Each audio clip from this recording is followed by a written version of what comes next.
Alonzo Alston is the owner and managing principal of Soul Studio Architects. His 18-year architectural career has afforded him the opportunity to work on a number of project types, including public, federal, residential, historic, hospitality, and entertainment. His passion for providing the best client service, coupled with his capable project management style, has been the guiding force behind Soul Studio's determination to be the best at what it does. Alonzo is also the architecture advisor for Modern in San Antonio. Hey, Alonzo, how are you today? Good. How are you doing? Good, I'm doing well. Thanks for joining us today. Hey, thanks for having me. Yeah, Appreciate it. absolutely. So, you are an architect here in San Antonio that really loves and admires kind of modern and modernist architecture. So, we're really excited to talk to you today. So, how are you overall? Are you coping with kind of the stay-at-home mandates and being in place? How are things going for you? As I tell my clients, construction workers and things like that, peachy keen, it's definitely a different way of doing work and environment that you're kind of set in. The great thing about it is that I'm in a place that I'm very comfortable, my own home, which you can see behind me. So it's good to a certain extent, but it's always nice to be able to go home and go to work and be able to travel from here and there. But it's we're getting used to it. Right, I can imagine.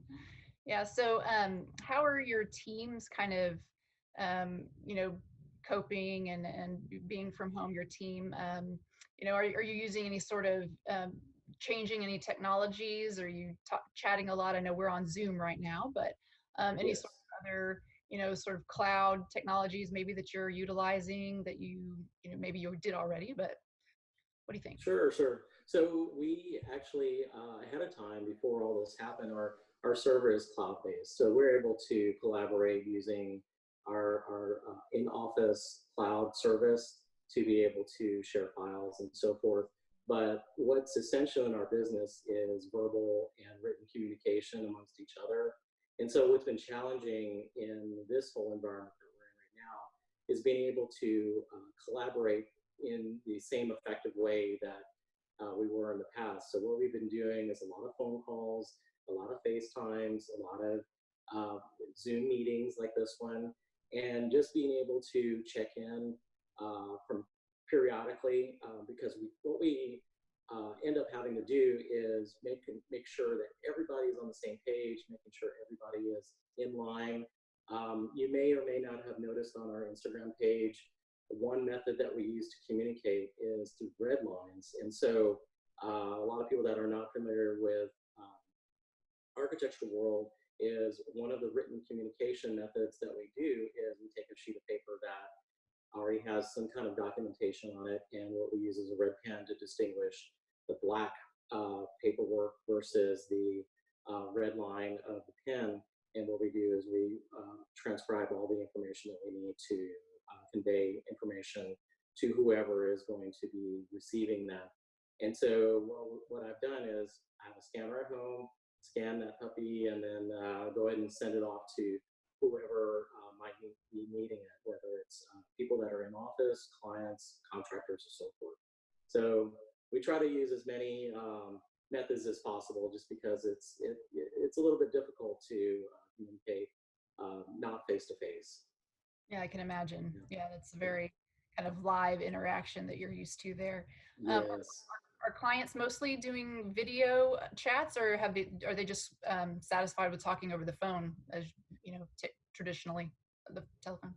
A lot of our clients, even when we were able to work in the office, communicate over the phone, a lot of clients do email only, so we are completely fine with that.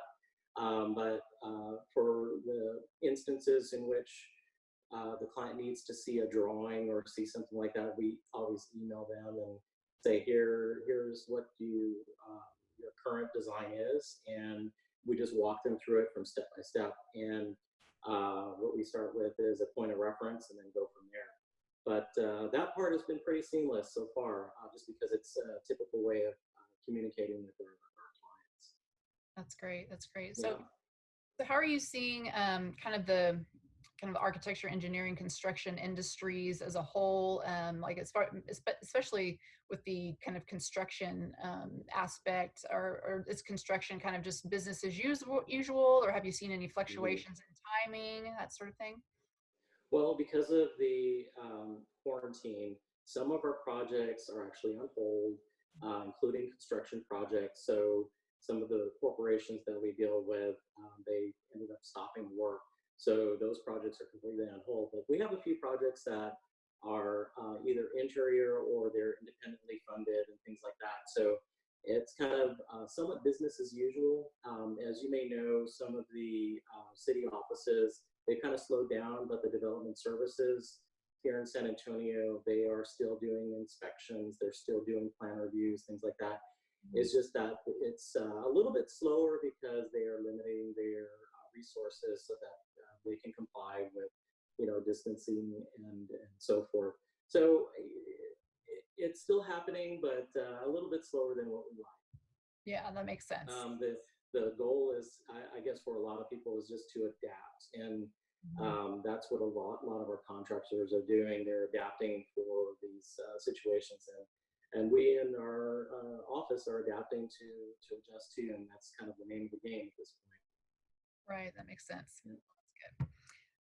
So, being an architect and being concerned about, people's wellness and all of that. So, how are some overall coping mechanisms that you guys have used, working from home? Just like I'm sure many of your clients are. Like, is there anything, Mhm. any kind of methods you've been using to just kind of weather the storm and kind of enjoy your time at home, even? Yeah, I think in this time you have little control over what's happening in your environment, but what you can control is yourself. And because we can't just hop on in the car and go over to a restaurant or go shopping or whatever, you kind of have to figure out things on your own to do while you're isolated.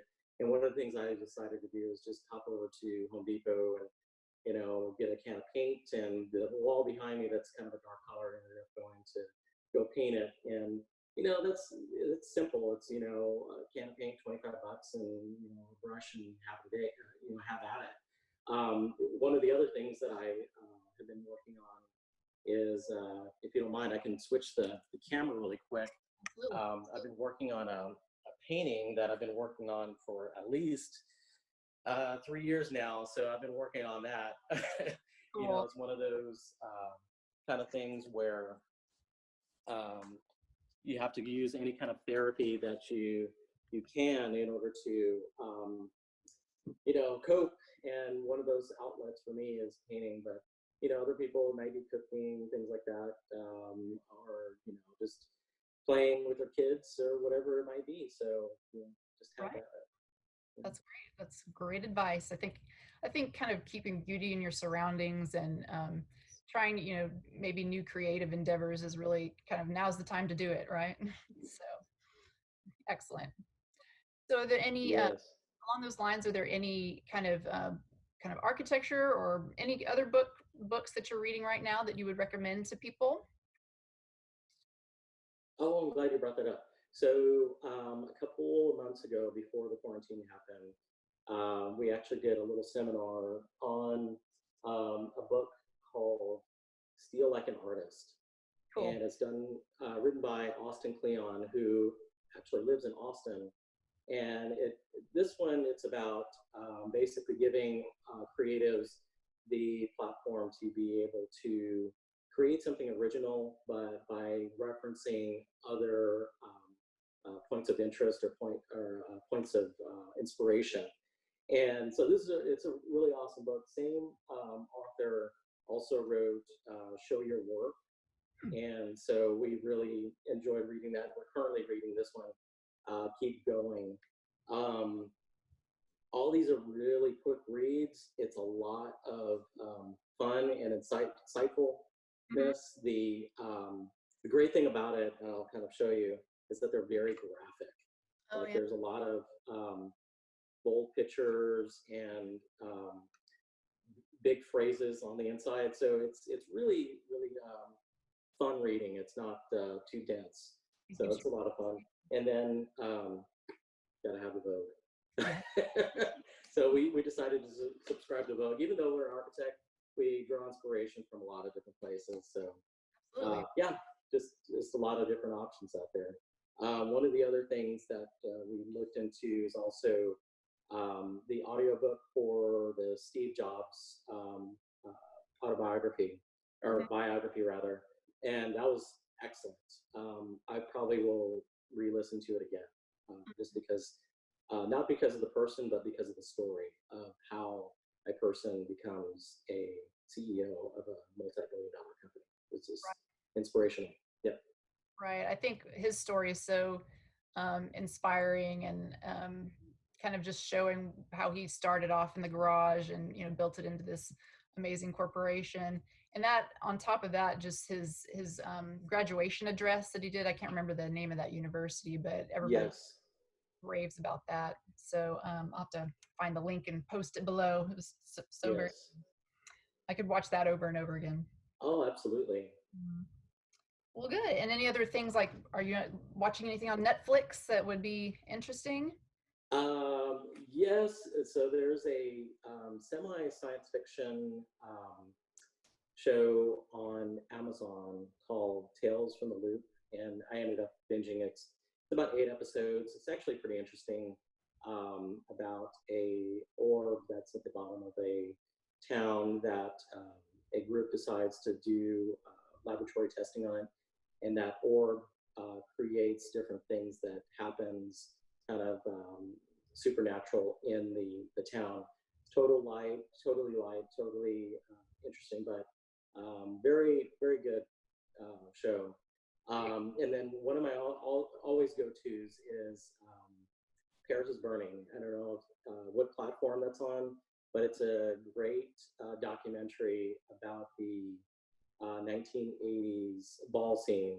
And I highly recommend that to anybody. Before you decide to watch RuPaul's Drag Race for any reason, watch The Fundamentals and watch Paris is Burning. That's a great movie. Perfect. Yeah, definitely. Yeah. All right. Awesome. Well, thank you so much. Can you give anything else that that we should be cognizant of, or anything you want to share else? You know, due to this isolation, it's easy to kind of get stir crazy. So what I highly recommend is just being still, not spending a lot of money. Try to meditate as much as you can. Just take day by day. Do not overload yourself with a lot of news media. Maybe check your local news at the end of the night or in the middle of the day, but don't overload yourself with a massive amount of information that really you can't really do a lot with. Take a snippet of information that you need from the news, and then go about your day. You know, play with your kids. You know, paint your wall, or read a book. Do other things other than really consume yourself with information that's out there. Yeah. Oh, yeah, that's excellent advice. Well, thank you so much again, Alonzo, for joining us today. We really appreciate seeing your beautiful home and sharing with us what you are up to. So thanks again. Oh, thank you very much for having us. Sure. I'll put all the links to Soul Studio, which is his architecture firm, down in the links below on this YouTube video. But thanks again for joining us. Oh, thank you very much. All right. Take care.